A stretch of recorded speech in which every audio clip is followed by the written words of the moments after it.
ગઈકાલે રાતના આશરે 9:30 વાગ્યા આસપાસ પોલીસનો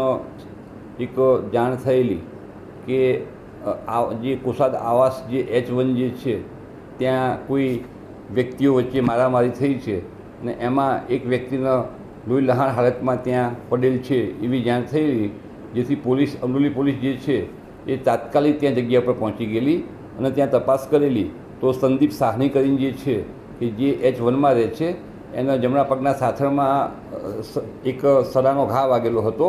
અને એને પુષ્કળ લોહી વહી ગયેલું હતું એમ, જેથી એને તાત્કાલિક ત્યાં સારવાર માટે દવાખાને મોકલી આપેલો. તો ત્યાંથી જે એને ત્યાં સારવાર અર્થે પહોંચે એ પહેલાં જ એનું ત્યાં રસ્તામાં મરણ થયેલું અને પોલીસે આ બાબતે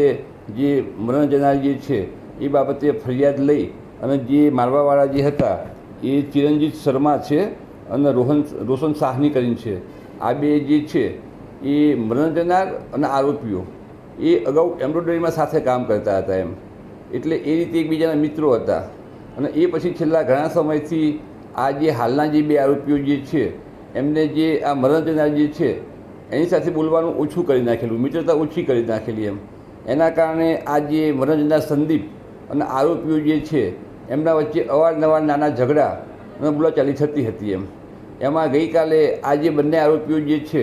એ ત્યાંથી ચા પી અને ત્યાંથી નીકળેલા જે સર્વિસ સ્ટેશનની પાસેથી, એ વખતે આ જે સંદીપ ત્યાં બેઠેલો હતો એ વખતે આ કામના બંને આરોપીઓએ ભેગા થઈ અને જે ચિરંજીત છે